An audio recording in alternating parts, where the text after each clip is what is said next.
You are live. Okay, great. Welcome back. This is I think the final afternoon session of the House Appropriations Committee on Thursday, February 16th, 2023.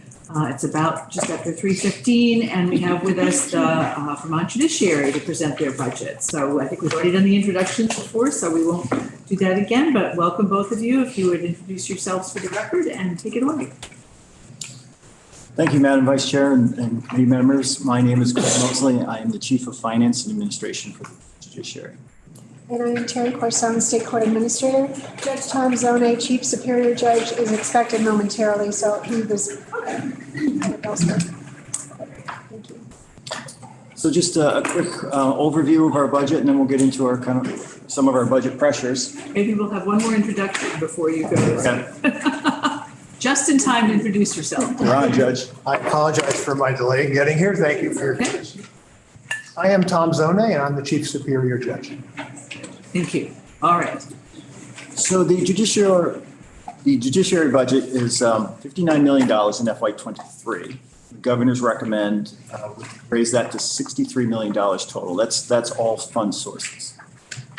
We have about 388 permanent positions. We currently have 56 limited service positions that are funded with one-time pandemic funding that will expire in about 18 months. Our other revenue, so we're about 90% general funded, and the other 9 or 10% come from a variety of small funds. One of them is an inter-unit transfer from the Office of Child Support for our Title 4D, that's child support cases. We also get some federal revenue that fund our treatment court and DUI court.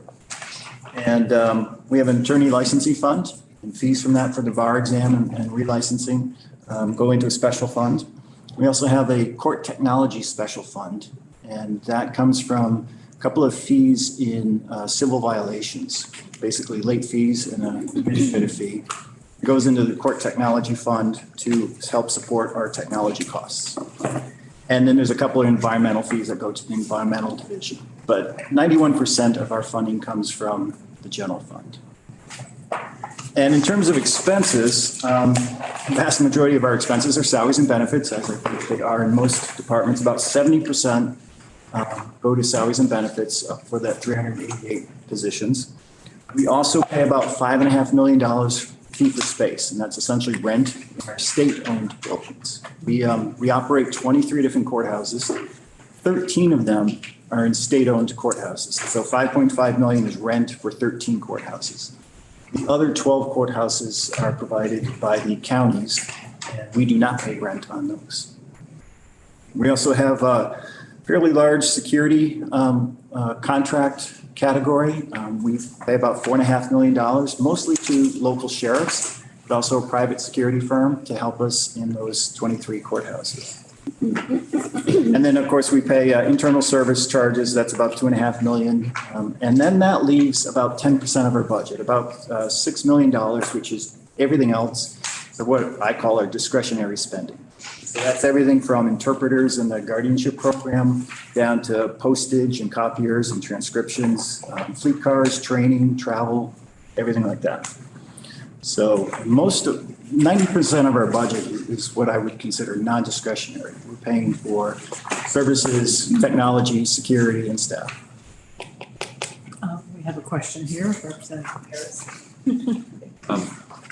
The internal service funds. Looks like a total increase of $559,000. And if I'm reading this right, you've identified all but 2,000 of that being fee for space. Yes. Okay. Can you give me an idea of what the percent increase was fee for space? I asked because overall the fee for space in BGS was up about 8%. And I don't know what you're paying now to find out if this is about 8% or if this is a 20% increase. And if it is, then I need to check with BGS to find out why. We pay about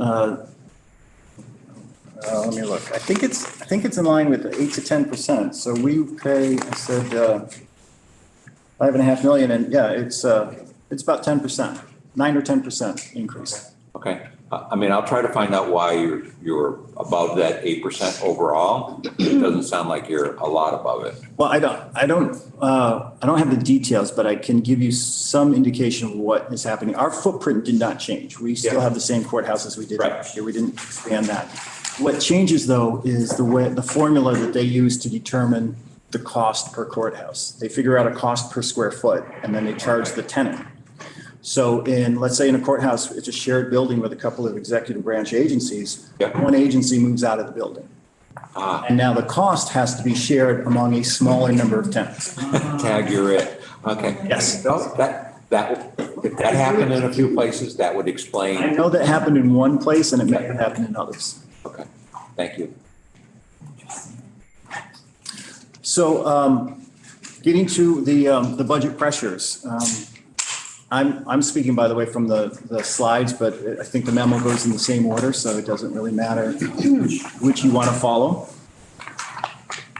So I mentioned the overall budget, as I mentioned, is recommended to be 63 million. That's all funding sources. General fund budget would be just shy of $53 million in FY23. And then we have some statewide upward pressures, mostly Pay Act, salary increases, and the internal service funds. And those are included in the governor's recommend, along with $400,000 increase in sheriffs. It comes to us, but then we contract with local sheriffs.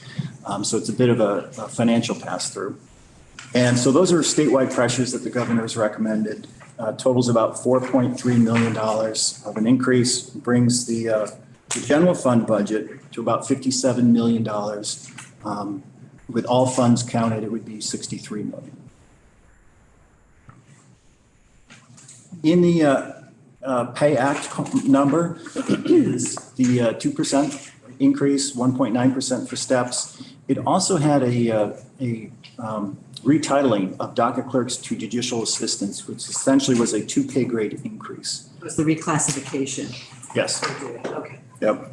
Technically, it was a retitling. We still have the docket clerk position at a pay grade 17. So those are the statewide pressures, and that's what's included in the governor's recommend. But there are additional upward pressures that are programmatic to the judiciary that we're not including. We'd like to have a few moments to talk to you about what those are. I think I would toss it to you for the judge and the Judge lawyer. So, good afternoon. Backlogs. We've all heard that word this year in the legislature, and virtually every committee that I have had the pleasure of appearing in, we're asked, what are we going to do about the backlogs? And the critical part for us is, as the budget talks about, staffing is important, but we also need the number of judicial resources, judicial officers, to be able to address the backlog pressures, but also the pressures going forward. Whether it's expungements or other areas with timelines for the judiciary, we have a lot of pressures that the judges have to address in hearings that were not there before. We have a number of hearings that have been added, and we have cases that have been unfortunately paused during the pandemic that we got back to, and we are trying to catch up. We're currently down 3 judges due to retirement. We'll be down a 4th in several weeks when he retires. We're utilizing retired judges, and I see a representative from Norwich, Mary Teachout. Judge Teachout is one of our heroes right now, coming back to help out as a retired judge. We have judges from all parts of the state coming out to assist us who have retired to go forward. If we have an extra judge, what we would be able to do is fill slots that have really been not taken care of as they should have, and that is down in the southwest part. We have to bring in 2 judges from the northern sectors to go down there because we don't have judges who were, when they were appointed in that area. And so the intent would be, if we get a new judge, he or she would be, the vacancy would be noticed for that area, and they would be presiding predominantly in Rutland, Bennington, and Wyndham, in that area, sliding down there. That would free up a judge who doesn't have to then travel from Chittenden County. Currently, our judge who is doing civil work in Chittenden County in Rutland County, comes down from Chittenden County because we don't have enough judges there to cover all the divisions. So I have a question. You've got 3 judge positions vacant and with one coming up, so about to be 4. So if you just filled those positions, would that solve the problem? Why are you saying you need another judge on top of those other ones? Because the work isn't getting done if you don't have those 4 judges. We right now have the judge from, we have no judge in Windsor County, civil. We have no judge doing relief from abuse and other cases and juvenile cases up in the Northeast Kingdom. We have another judge who retired from their court. And so what we have going on right now, Judge Tomasi, who was working here in Washington Civil, one of the busiest civil courts, he and Judge Hoare, who is presiding up in Franklin County, are sharing the Windsor Civil docket because we have no one there.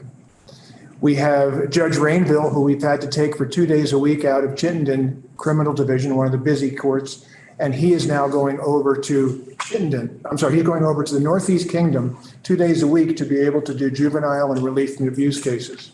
We have Judge Kanan, who we have to take from Windham Civil to come up from there to do Caledonia and their juvenile and relief from abuse orders. We are struggling to provide judicial services without these judges. And I take my hat off to the judges who are out there doing literally double duty. I know it's really struggling, but if you filled those vacancies, you wouldn't have the same issues, right? Are you actively trying to fill those vacancies? No, there are names with the governor currently to fill those. When you say vacancies, those were from retirements in the past. So Right. they are seats that should have a judge there to keep cases flowing. That's not happening right now. When the judge does make the appointments, they'll slide in to do the work that is supposed to be done. But Judge Zone is referring to an additional position on top of that. Right. I'm just trying to understand the workflow and Trevor. I just was going to say the same thing. I think when we talk about positions, we're thinking about the position number being created, not the individuals. And so you're essentially saying you have 3 individuals who are ready to fill vacancies. And in addition to that, you've identified the need for a new position to be created. So they would go from 36 to 37. Yes. Correct. And we had a backlog before the pandemic. Yeah. So the governor appoints the judges from a list that does the governor have the names for all these vacant positions? Yes. The 3 that are currently. And so How long has that been? December. He received the names, I believe, on the Monday before the legislative session began, and he's in the middle of interviews. So they're actively pursuing. Okay, well, that's something at least. Yeah, thank you.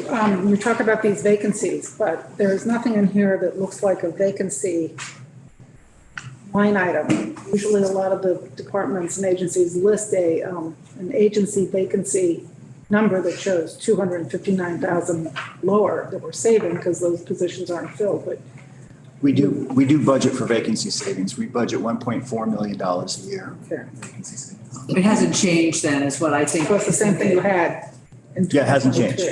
earlier in the year. Okay, Yeah. thank you. If it doesn't change, it won't show up in the crosswalk. The practical problem we face is even when we have 36 judges, we don't have enough judges to do the work that we are required to do. That's what I. It's that basic. Before the pandemic, we had backlogs developing, and if you would have asked, I would have said, we need 3 judges, but 1 is what we're asking for. We need extrajudicial resources, and law clerks, the reason we ask for that is because a law clerk is someone who is, if you will, there's a lot of bang for the buck. They help a judge, they do critical research, and there are areas of our state right now, I think, that are underserved by law clerk abilities. And so we need to add a law clerk to go with what we currently have. And if we got another judge, we'd really need it. So the 344, 136 covers both of those positions. It does. Thank you. Continue. And again, are you done with the judge? Any questions about? I noticed that you have a position down for one language access program position, and so I think of stating the obvious, but you're outside AOA, so the work that they're doing on language access doesn't relate to what you do because you're independent. The language access position is part of the 11 new staff positions that we're seeking, and it is connected with basically Department of Justice requirements for language access programs. And that. But maybe we should just go through start, that, we're 'cause jumping that's ahead a little a bit. Why don't we requirement. talk about the 11 new court staff positions? Sure. So we're also, as part of our budget request, asking for 11 permanent positions, and these would be new permanent positions added to the permanent positions that have been already basically allocated to the judiciary. And the reason being, as Judge Zoning mentioned, we were understaffed before the pandemic. We had backlogs before the pandemic. The pandemic certainly exacerbated all the stresses that were in existence beforehand and contributed to the backlog primarily in the criminal division because of the halt to jury trials. Jury trials and jury draws are what moved criminal cases. When we had over a year without jury trials, that meant that cases did not move. And that's really the significant factor that led to the criminal backlogs. In addition, there are several factors that we now have that are additional stresses on our court staff resources that were not there before the pandemic. One has to do with, and this is going to sound ironic or counterintuitive, but we have now the new electronic case management system and e-filing system that coincidentally launched March of 2020. Because we wanted to have a pandemic at the same time that we launched this new electronic. So with the new electronic filing system and case management system, many advantages resulted. And thank goodness we had it so that when we had to go remote because of all the health and safety restrictions, we had electronic records versus the banker's boxes full of paper files. So there have been advantages certainly with the electronic case management and e-filing system. However, we have found with experience, and now it's been launched through all the counties and all the dockets, things take longer to accomplish with the new electronic case management system than they did before. When you're in the criminal courtroom and you're entering conditions of release, when you're entering all the information that has to flow with the person being arraigned, it's taking many more prompts and longer to do it with the new system than it did with our old system, which is going to sound ironic, but I think really what happened is it was a DOS-based system that had been customized over the decades so that what we needed to accomplish, we did very quickly. With the new electronic case management system, we don't have control over. It's an off-the-shelf product. Just takes longer to accomplish the same task. And I also understand that the judges are having to input a lot more as opposed to their assistants. So the judges are being administrative assistants to themselves instead of doing their other work. That is another reality of the system. That is very accurate. Yes. So there's been a slowdown in terms of what can be accomplished. Coupled with that are the remote hearings. Again, a silver lining, a great advantage, efficiencies, access to justice, people no longer having to travel necessarily for a court hearing or to have childcare. They can connect. But the remote hearing technology, and thank goodness it was the pandemic monies funded the equipment and the installations necessary to now have, for a number of you who were at the legislator days, and you saw in the courtrooms, the remote hearings, the large screens, everything necessary to allow people to connect remotely, takes additional staff resources. It's not like you turn it on at the beginning of the day and that's it. For every hearing, and typically throughout a typical day, you have multiple hearings one after another. You need to check in the people. You need to make sure they're connected. We know what that's. Okay, similar. Screen, we have Aaron, yes. And if somebody drops off, how do you get them? How do you, et cetera? So that's additional, I guess, time constraints that we didn't have before that we now have. It's going to be a reality. Remote hearings are here to stay because they are a great tool. They give us great flexibility. But that's another added, I guess, stress, if you will. The third has to do with expungements. And nobody's questioning the value or the policy reasons for the expungement processes. But it's a very time-consuming, laborious process. There are 39 separate steps to expunge a case between court staff and judges. And it's not just doing it in a row. You wait to see, has restitution been paid? Do you email the state's attorney's office to see if they're objecting? I mean, it's a laborious process. So far, over 60,000 cases have been expunged. They're not going to be done and then that's it. They're continually arriving. There are now 9 different types of cases that are eligible for expungement, 6 of which are automatic, 3 by petition. It's a reality.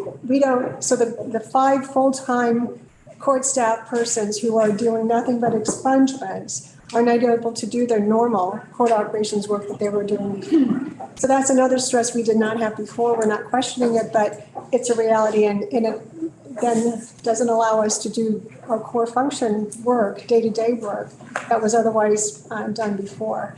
The other smaller aspect, but it's still a reality, is between the transfer from VTADS or old system to the new system, Odyssey, there's a lot of data cleanup that's required. And that's another thing. At some point that will be completed, but it's taking a long time, thousands and thousands of cases. So that's just work that we now have that we didn't have before. And that's what's led to our request for additional staffing to allow us to just not even keep our heads above water, to address the day-to-day, let alone the backlog.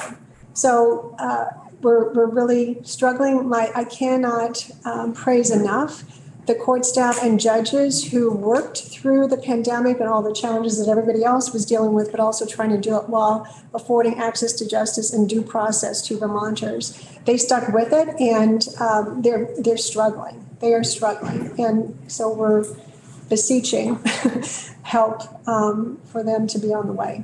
And are these 11 positions, I was looking at the first one. Are they permanent classified positions? Are they limited service? What was your proposal? They would be permanent positions. 7 of them are the new term that was referenced, the judicial assistant, which is the person normally called docket clerks, but now in addition to doing what you would call docket clerk work, also doing the remote hearing work, for example, and the new, the case management, electronic filing work associated with that position. Another position is the language, the interpreter, which again, the Department of Justice required that we, and I used to work in the courts. I know before, if somebody needed a translator, it was me trying to call somebody in Massachusetts to see if they could possibly, drive to. So there's now a person who oversees statewide centralized translation, interpreter and translation work. And there's actually a limited service person who's doing that. And the hope is that if we have a permanent position, then we would be able to then keep it and abide by the Department of Justice requirements that basically say we need to have this in order to provide interpreter services.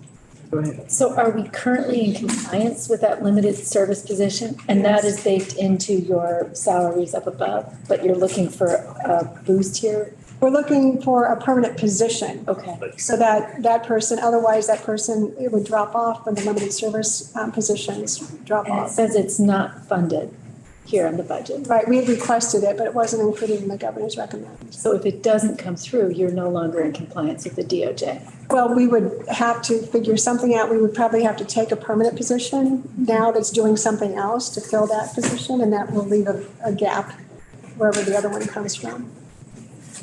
Yes. A couple follow-ups. I want to take you way back. When you talked about shifting to the new data management system, how did you end up on the off-the-shelf version that actually increased your workload? Well, I think the legislature, and I'm sorry I didn't work in the judiciary in this capacity then, but my understanding is what the legislature had required that versus the much more expensive customized.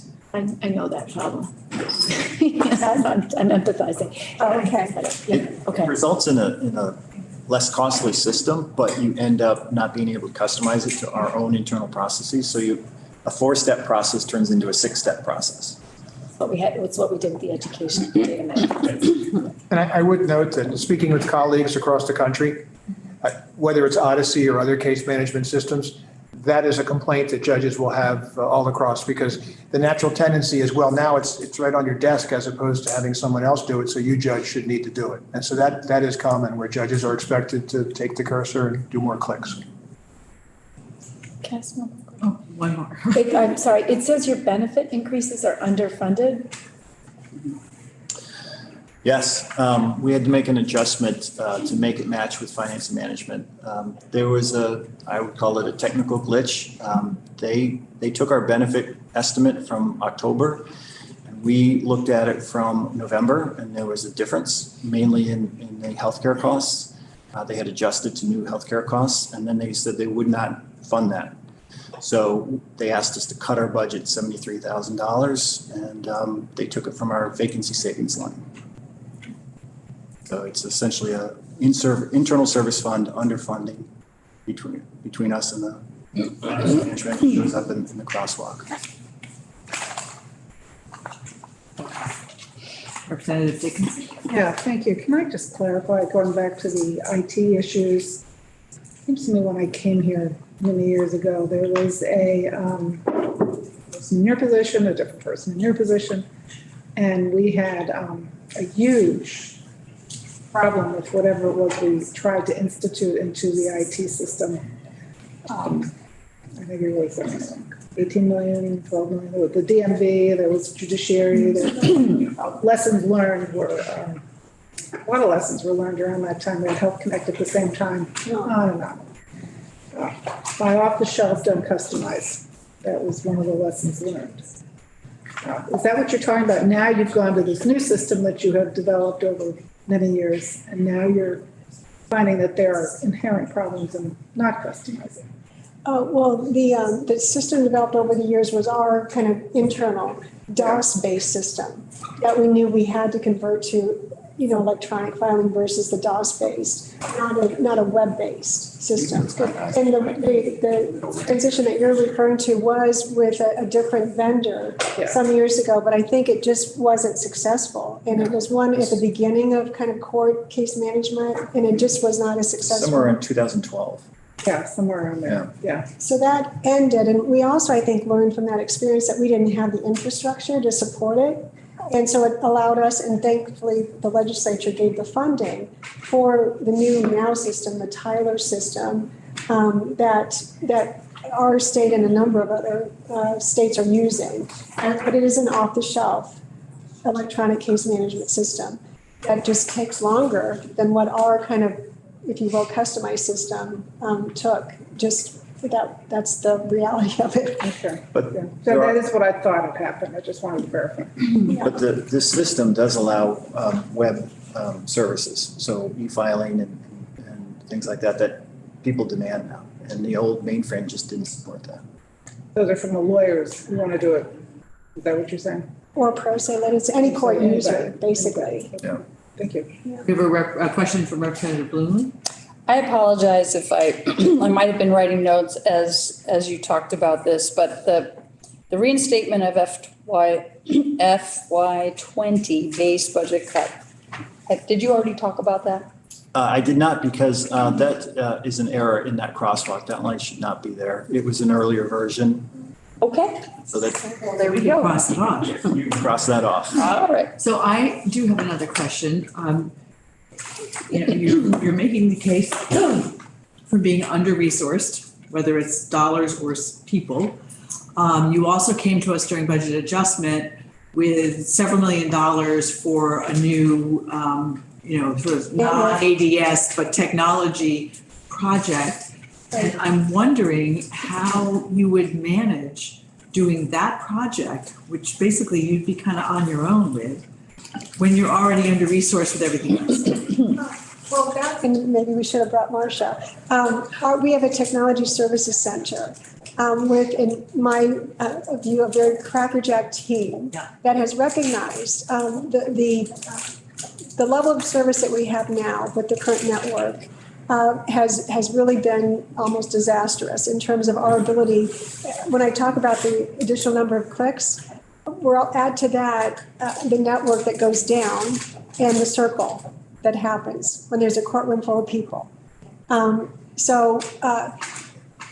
Our Technology Services Center has a separate staff, and they feel equipped to handle the network. They devised an entire project that was part of the Budget Adjustment Act. And the result of the House, the Budget Adjustment Act that passed out of the House was to have an independent review of the project that the TSC team has devised, to review it, to say, is this going to provide the level of service that you say it will? Mm-hmm. And our team is confident that, yes, this will enable us to provide the level of service that we need in order to be able to rely on the network. And Representative Squirrel has something to say about it, and then Harrison. Yeah, and I just want to follow on to that. We've had, when they came to us at the BAA for the new network and then some infrastructure needs, we went through the infrastructure pieces. I see the Senate left it alone. But we deferred on the network piece to get answers to questions. And a number of us were involved in that conversation. And I'll refer to the interactions communication that JFO's IT person, Lisa Gavin, had with Marcia and staff. And I remember that was one of the questions. That was part of that conversation, was the capacity of judiciary to take on this project. And he felt very strongly that they do have the capacity. Okay. The question got answered. I think Representative Harrison. Yeah, no, I think that summarizes it. I wouldn't add anything to what you said. Okay, that's. We'll be waiting for a recommendation. We're looking at the assessment, asking our colleagues across the hall, and I also understand there's some other conversations taking place that might address some of the network problems, which we got to address, period. So. And we started the independent review process, writing that document. Okay, tech projects are always bigger than you think, and they involve more people, and if you're under-resourced and you need to do all the actual day-to-day work and you're transforming something else, that can be potentially very. Right, so we're really thankful for the independent review, because I think that will also further confirm whether or not the projections are. And that would make us feel better too. Great. Okay, thank you. Let's continue with whatever other pieces you want to let us know. So if we're moving on beyond the staffing pressures, then we move to the sheriff pressure. And this is also somewhat interesting. Last year, there was an appropriation that brought the sheriff rate up to a more marketable rate. It had been down around $30 an hour, which was far below what the market was paying for deputies, and many of the sheriffs were reporting it was below what their costs were. But that was not sufficient to keep the status quo. We had a number of sheriffs that backed down from their positions, from their contractual obligations, and we had to start filling in behind them with either private security or with limited service court officers. And so the judiciary is here asking that we fund this in a level that would keep us at the status quo, not increase positions or security, just try and keep us status quo. The governor recommended $400,000, which represents about a 5% increase, and would bring that $45 an hour rate to about $47.50, which is, I think, pretty close to what state paid deputies are paid, although they may have gotten a 2 or 3% increase, so it might be a little bit higher than that. The sheriffs are reporting to us that $51 would be what would per hour would be what would keep everybody in their spots, and that would be just shy of $700,000 increase, about a 13% increase. The judiciary really is not here proposing a particular dollar amount. We just want to make sure that it gets to a point where we don't lose positions. The more recent example, we had about 3 counties that decreased deputies in courthouses. The biggest problem right now is in Bennington, where we contract for 6 deputies and we're down to 2 at the moment. So we've backfilled with a number of our own limited service staff. And then we have a deputy that's driving over the mountains from Wyndham to help out temporarily in the civil building. And we have Orange County helping out in Washington County. We have Chittenden County helping out in Grand Isle County. Orange County is going through some transitions right now.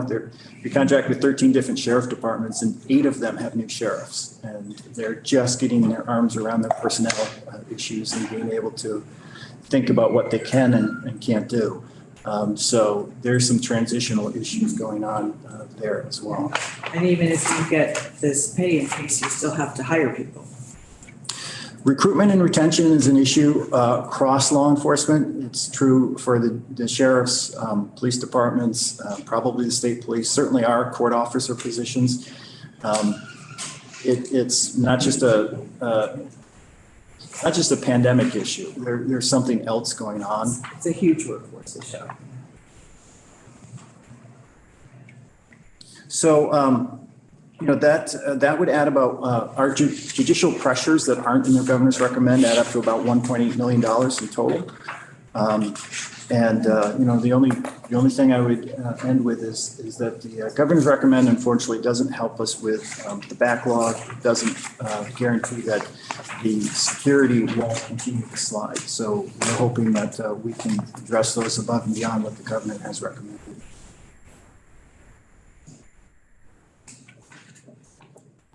Any questions? I remember in the memo, there's also a paragraph about the tech fund at the end. Yes. Well, there's a slide on it in the PowerPoint. I can address that. It's not part of our base budget request, but we do have an issue with our tech fund. And we did submit that we have the fees that funded, which are a couple of late fees on civil violations and an administrative fee on civil violations. We were asking those fees to be raised in order to help support the tech fund. So you'd get another 800,000, 750. Yeah.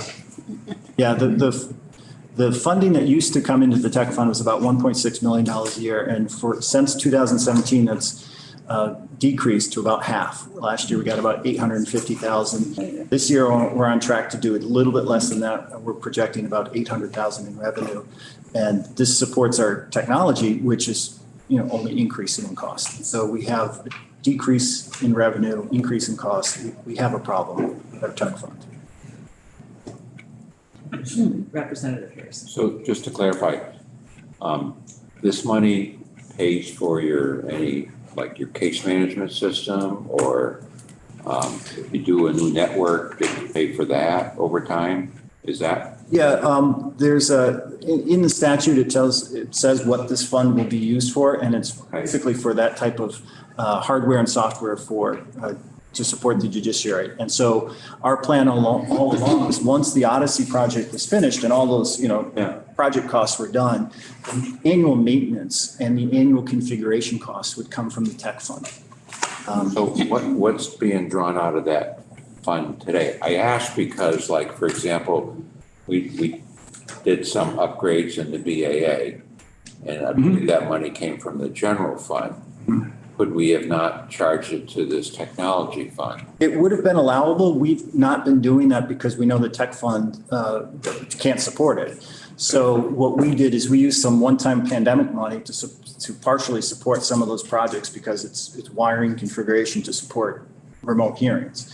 But we couldn't fully fund it. And so the remaining portion for those projects were put into the BAA. Okay, and why do you attribute the large decline in that revenue coming in? JFO did a pretty good issue brief last February on this. They focused on crime victim services funding, but there are about 12 different agencies that have get some sort of revenue from civil violations. All of them are seeing decreases. And from my understanding, and I think this is reflected in the JFO brief, there's two primary issues. One is the policy decision not to suspend licenses. Right. So in 2016, there was a change in how licenses were suspended. It was reduced to only 30 days. And that's when you could get your license back by going to the DMV and paying a reinstatement fee, but not necessarily paying the underlying civil violations that got your license suspended in the first place. And so people are not paying those fines the way they used to. One of the big motivating factors in paying traffic ticket is either right off the top of the first few months, somebody just wants it paid, right? You get your speeding ticket, you kind of feel bad about it, you want it done with, and so you pay it, and we get a lot of that. And the other motivating factor is people would call us and say, I don't have a license, I can't close on my house, I can't do this, I can't cross the border, I can't get on an airport, whatever it is. And they would say, I need to pay this by Friday. What do I do?